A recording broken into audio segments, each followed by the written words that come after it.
Assalamualaikum warahmatullahi wabarakatuh, sahabat Image Channel dimanapun berada. Semoga sehat selalu. Nah, untuk persiapan AKG ini saya akan membahas latihan asesmen guru madrasah. Nah, kali ini saya akan menjelaskan pada materi pedagogi. Kalau kemarin literasi numerasi ya, sekarang pada pedagogik. Nah, untuk soal yang pertama, pernyataan berikut yang menjelaskan istilah makna kognitif.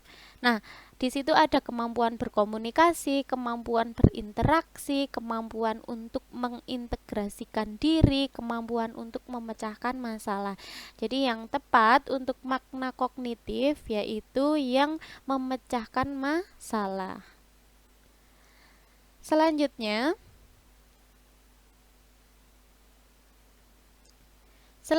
untuk yang nomor 2, perkembangan kognitif merupakan salah satu aspek yang sangat penting dalam perkembangan peserta didik. Nah, faktor utama yang mempengaruhi perkembangan kognitif anak adalah ada inspirasi budaya, inspirasi pengasuhan dan lingkungan. Nah, di sini untuk perkembangan kognitif faktor utamanya adalah pengasuhan dan lingkungan. Jadi yang tepat adalah pengasuhan dan lingkungan. Nomor 3, kemampuan berpikir untuk mengoperasikan kaidah-kaidah logika tapi masih terkait dengan objek-objek bersifat konkret merupakan ciri-ciri kemampuan anak berusia. Nah, di sini ada berpikir ya, tetapi untuk mengoperasikan kaidah logika dan masih mengaitkan objek yang bersifat konkret. Berarti kan antara 7 sampai 11 atau 12 tahun. Nomor 4, seorang peserta didik selalu ingin mendominasi dalam suatu kelompok belajar. Dia tidak memberi kesempatan anggota lain untuk mengemukakan pendapat. Jika teman lain yang memimpin dan mengendalikan jalannya diskusi, ia memisahkan diri dan cenderung belajar sendiri. Peserta didik tersebut mengalami permasalahan dalam perkembangan, yaitu ada spiritual, kognitif, moral, sosial, emosional. Nah, dia kan kalau kita analisis nomor 4 ini, dia ingin selalu mendominasi dan tidak memberi kesempatan orang lain untuk mengemukakan pendapat, ya kan? Berarti di sini adalah yang tepat sosial emosional. Selanjutnya yang nomor 5, memaksimalkan kegiatan ekstrakurikuler, melakukan rekreasi dengan guru dan melakukan kegiatan informal lainnya memiliki fungsi untuk mengatasi kesulitan belajar. Nah, kalau kita analisis soal nomor 5, melakukan ekstra, kemudian rekreasi ataupun kegiatan informal lainnya, berarti yang tepat antara memformulasikan tindakan, mengemukakan gagasan, penciptaan hubungan yang baik dan mengaktualisasikan diri, yang tepat adalah penciptaan hubungan yang baik.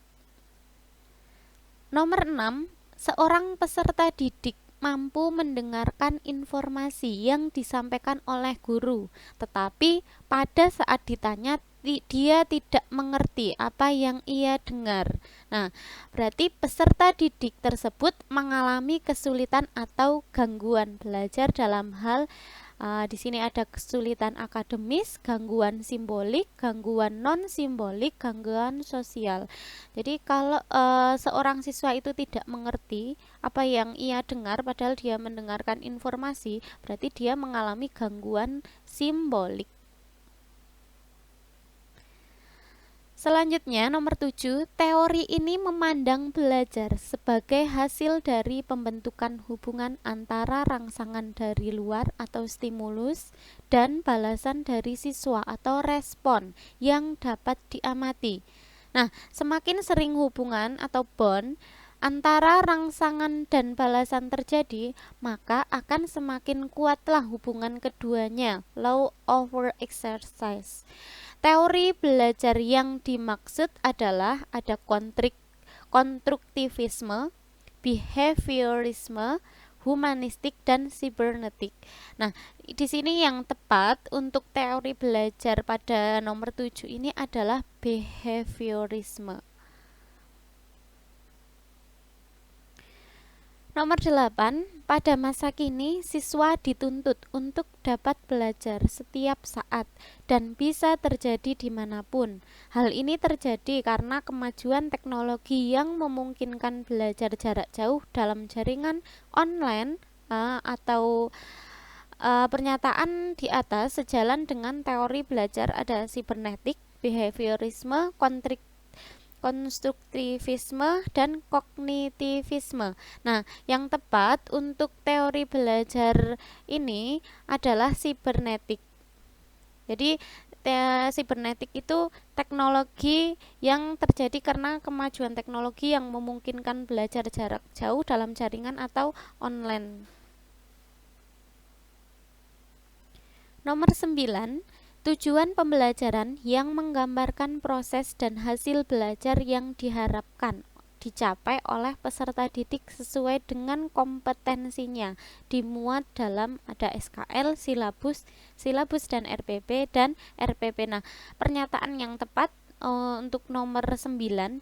Jadi kalau tujuan pembelajaran yang menggambarkan proses dan hasil belajar yang diharapkan dicapai itu dimuat dalam RPP. Jadi yang tepat adalah RPP. Nomor 10, perhatikan beberapa komponen dari RPP untuk mata pelajaran bahasa Indonesia sebagai berikut.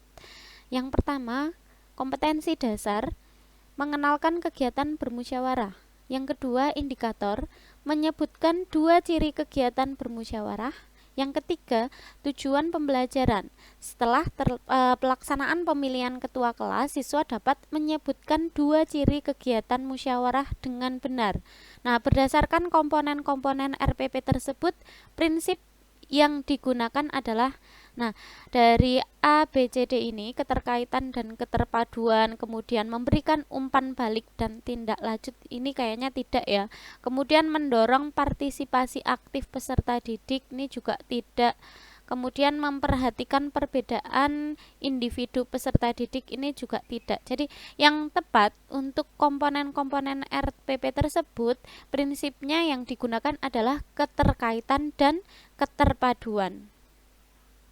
Nomor 11, silabus dan RPP sama-sama sebagai rencana proses pembelajaran.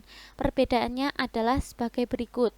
RPP dibuat oleh setiap guru, sedangkan silabus dibuat oleh tim guru. Ini tidak ya. Kemudian silabus berisi KD, sedangkan RPP mengarahkan kegiatan belajar untuk mencapai kompetensi dasar ya. Ini yang tepat ya. Jadi kalau yang lain ini silabus bersumber dari standar isi dan standar lulusan. Ini enggak. Ini juga tidak ya. Jadi yang tepat adalah yang B.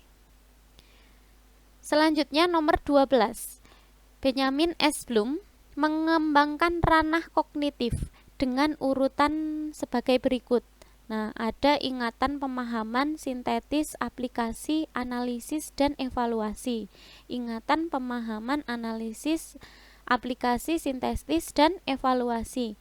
Ingatan, pemahaman, analisis, aplikasi, evaluasi, dan sintesis. Kemudian yang terakhir, ingatan, pemahaman, aplikasi, analisis, sintesis, dan evaluasi. Jadi yang benar ranah pengembangan menurut S. Bloom yaitu adalah ingatan I dulu, kemudian pemahaman, aplikasi, analisis dulu, baru sintesis dan evaluasi. Nomor 13, model pembelajaran yang mempunyai keunggulan antara lain berpikir dan bertindak kreatif, memecahkan masalah yang dihadapi secara realistis, merangsang perkembangan kemajuan berpikir siswa untuk menyelesaikan masalah yang dihadapi dengan tepat, yaitu yang tepat antara role playing, picture and picture, problem solving, dan inquiry. Ini di sini ada kata-kata memecahkan masalah ya, berarti adalah problem solving nih. Lanjut yang nomor 14, kemampuan yang paling penting dimiliki guru tentang media dan alat bantu pembelajaran, yaitu ada memilih bahan untuk membuat media atau alat bantu, menggunakan media dan alat bantu, membuat media dan alat bantu sederhana, atau merawat media dan alat bantu. Nah, di sini yang tepat, yang paling penting dimiliki guru tentang media dan alat bantu yaitu membuat media dan alat bantu sederhana ya. Selanjutnya yang nomor 15, dalam memilih dan mengembangkan materi pembelajaran, Ibu Murni Nugroho selalu menyeleksi materi pembelajaran yang telah diuji kebenarannya, tidak ketinggalan zaman dan memberikan kontribusi untuk pemahaman ke depan. Nah, kriteria penyeleksian dan pemilihan materi pembelajaran tersebut memenuhi kriteria ada sahih, menarik minat, layak dipelajari, kebermanfaatan. Nah, di sini ada menyeleksi materi ya yang sudah teruji kebenarannya dan tidak ketinggalan zaman. Berarti kriterianya yang memenuhi yaitu adalah yang sahih ya. Selanjutnya nomor 16, Bu Rosa menyiapkan materi pembelajaran dengan cara dimulai dari materi-materi yang dikenal siswa, kemudian menuju hal-hal baru yang dianggap lebih mendalam. Bentuk pengembangan materi yang disusun Bu Rosa mengikuti pola, ada kronologis, inquiry, spiral, dan kausal. Nah, yang tepat untuk nomor 16 ini bentuk pengembangan materinya mengikuti pola yaitu spiral. Nomor 17, pada saat mempersiapkan pembelajaran, seorang guru dapat menyusun strategi pembelajaran dan menentukan media yang akan digunakan dalam pembelajaran tersebut. Nah, kemampuan dasar yang harus dimiliki seorang pendidik terkait dengan keterampilan memilih media pembelajaran, yaitu yang paling tepat ada kalau mengetahui latar sosial budaya sekolah dan siswa enggak ya. Kemudian ini menyesuaikan dengan materi pembelajaran ini juga enggak. Kemudian ada menyesuaikan diri dengan kemampuan sekolah ini juga enggak. Jadi yang paling tepat adalah memahami karakteristik dari media pembelajaran tersebut. Karena yang kita omongin ini di sini pembelajaran ya, medianya. Nomor 18, di ruang media tersedia berbagai macam media yang sudah berdebu dan agak usang. Nah, sebagai seorang pendidik yang kreatif, sebaiknya dapat memanfaatkan media dan memilih media mana yang akan digunakan. Nah, dia memiliki beberapa pertimbangan. Dalam hal ini, pertimbangan dalam memilih media pembelajaran yang harus diperhatikan adalah kalau tujuan dan sasaran didik ini enggak ya. Kemudian sasaran didik, karakteristik media, waktu mengoperasikan, tujuan, visi misi sekolah enggak. Nah, yang tepat ini, tujuan, sasaran didik, karakteristik media, waktu pengoperasian, biaya ketersediaan, konteks penggunaan, dan mutu teknis. Jadi ini yang C yang betul. Kalau ini kultur sekolah enggak. Karena yang kita pertimbangkan di sini memilih media pembelajaran. Jadi yang tepat adalah yang C.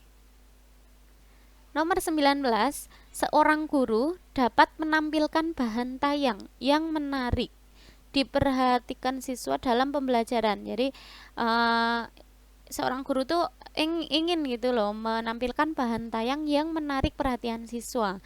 Nah, program tampilan bahan tayang ini difasilitasi oleh Microsoft. Aplikasi sederhana keluaran Microsoft yang dapat digunakan untuk membuat bahan presentasi. Nah, kalau database enggak ya, desktop publish enggak, spreadsheet enggak. Jadi yang betul adalah PowerPoint yang sering kita gunakan untuk menarik perhatian siswa. Atau biasanya disebut PPT gitu. Nomor 20, dalam mengawali pelajarannya, Pak Ali merumuskan pertanyaan. mengumpulkan data atau informasi dengan berbagai teknik, mengasosiasi, menganalisis atau mengolah data informasi, dan menarik kesimpulan, serta mengkomunikasikan hasil yang terdiri dari kesimpulan untuk memperoleh pengetahuan, keterampilan, dan sikap. Langkah yang dilakukan Pak Ali itu merupakan bagian dari model pembelajaran saintifik ya, sudah jelas sekali ini.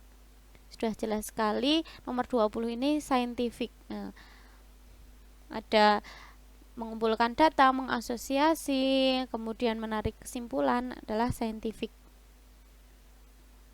Selanjutnya nomor 21. Nah, berikut ini merupakan langkah-langkah pembelajaran dengan model pembelajaran PBL.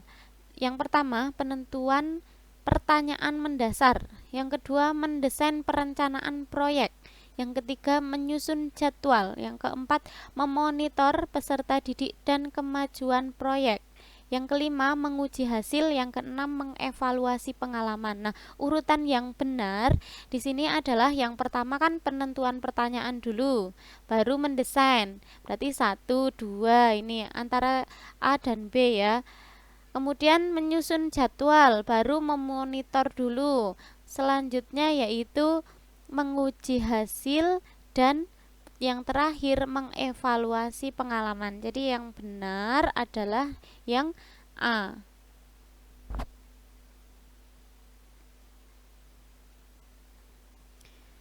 Selanjutnya nomor 22. Kriteria keberhasilan belajar siswa ditentukan dengan menggunakan KKM. Nah, KKM adalah rata-rata setiap unsur dari kriteria yang ditentukan.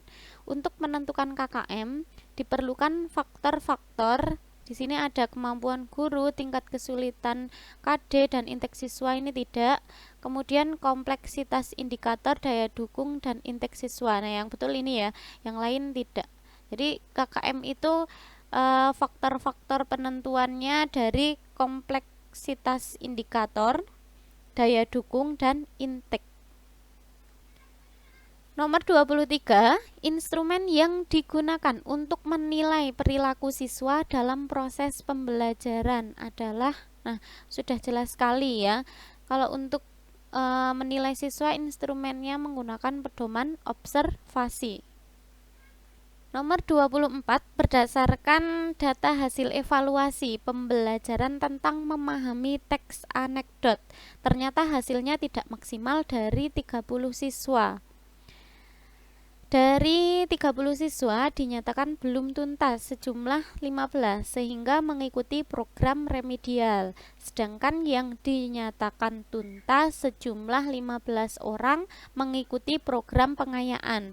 Kegiatan pengayaan untuk 15 siswa dapat dilakukan oleh guru dengan cara yang paling tepat sudah jelas yang mengadakan pendalaman materi terkait dengan KD tersebut. Jadi anak-anak yang tidak remedi berarti melakukan program pengayaan. Nah, program pengayaan itu dengan cara mengadakan pendalaman materi terkait dengan KD tersebut. Yang terakhir nomor 25, kegiatan yang harus dilakukan setelah pembelajaran adalah melakukan refleksi. Nah, tujuannya refleksi bagi pendidik ya. Kalau yang A ini untuk anak ya. Kalau yang A ini untuk anak, kemudian yang B itu juga untuk anak. Ini yang C juga untuk anak. Jadi yang paling tepat untuk pendidik atau seorang guru adalah untuk mengembangkan model pembelajaran sesuai dengan mata pelajaran yang diampu.